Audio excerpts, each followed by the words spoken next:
I'm a professional squash player. I now live up in North Wales from South Wales originally. But yeah, I hit a ball around 4 walls for a living, so it's pretty cool. This year's been a really good year for me. I've been playing since I was like 4, so I've been playing a long time now, but this year's really kicked off, and sort of last year I won a medal at the Commonwealth Games, which was amazing to do, and one of my goals that I would love to have achieved before I retire, so that is pretty cool to have done it like so early in my career. I'm 2 times British champion, 7 times Welsh national champion, and ranked number 9 in the world, so pretty happy with how the season's gone. As a woman, like, I find it amazing, and people always ask me what I do, and when I tell them that I'm an athlete, they're like, oh, really? And then, so you have the conversation every single time, but it's pretty cool and I love it. It's a great lifestyle. I hope that I can achieve the goals that I want to achieve, and some of them are ranking based, some of them I would love to win another medal at the Commonwealth Games, and just, yeah, be the best person that I can be whilst doing it as well. We have a lot of girls in Wales that are now playing squash, so for me it's just a really important part of my career is to make sure that girls can see that it is possible to make a living from sport. I hope that by the time I finish playing that I can have inspired a few people to keep playing. My name's Janine, also known to everybody else as Jin.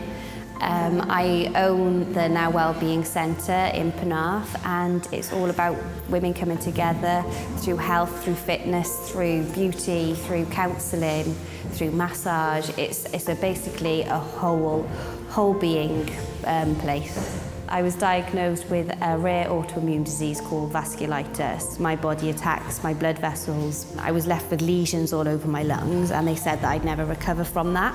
However, through exercise, diet and positive thinking, I managed to reverse all the damage that it was caused to my lungs. It makes you realise that you're not actually invincible. And I just wanted to share what I was given when I was ill, and from the love and support that I was shown, to just show it with everybody and share it with everybody and keep that process going on and on and on. My mission in life now is to get women appreciating and loving their bodies, because I think we put too much pressure on our bodies to look a certain way, and our minds as well to feel a certain way, when in fact we are practically imperfect in every single way, which makes us beautiful. It makes us unique, it tells your life journey. Our bodies share something that nobody else's body does. You know, it shows a journey that you've been through, that you've gone through, and I just think a woman's body is just completely beautiful, no matter the size, the race, the age. It's just such a perfect thing. I used to be a head teacher. I'm a retired head teacher, and now I actually play bowls, and I've been lucky enough to play bowls for Wales on several occasions. I'm actually completely blind. I lost my sight, well, just over 10 years ago, completely out of the blue. I was, as I said, a head teacher. I was doing what I describe as everyday activities, and I developed an infection which led to complete sight loss. I was a chairperson of a local visually impaired charity called BRIDGEND, and one of our initiatives was to try to get visually impaired people into sport. So because I was chairperson, it was a case of, well, if you want us to do it, you have to try everything. So we tried a lot of sports, and one of them was bowls. I tried it, a couple of test sort of goes, and I was hooked. Absolutely amazing. So from that, within a couple of months, I'd become Welsh champion, then I became British Isles champion, and from there, I sort of just didn't stop. I was very lucky to actually be able to go out to Australia, because the Commonwealth Games was out there. Representing my country has been absolutely phenomenal. So it's given me amazing opportunities.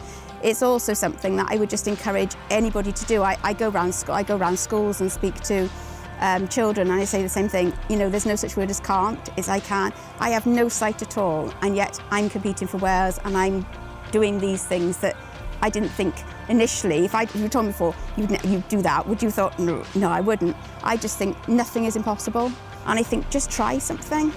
Just give it a go. Who knows what you can achieve?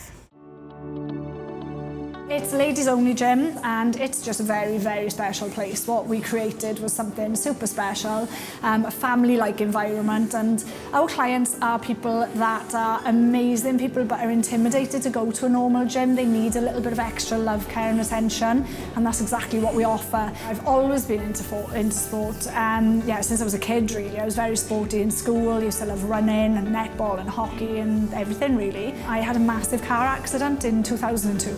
I suffered really badly with depression and just completely changed my life. So as part of my rehabilitation, I actually learned a lot more. So I went back into become a personal trainer, a nutritionist. I did a lot of qualifications and it saved my life really. It was more the sort of depression side of it that hit me the worst, to be honest. I pulled up in the gym and if the car park was full, I'd turn around and go home, you know.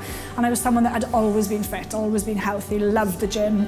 I would train with the men on my own, I didn't care. And it completely changed me. That encouraged me to become a life coach and a mindset coach and actually target those areas, the people that do suffer, the people that do feel they're stuck in a really dark, dingy hole that they can't get out of.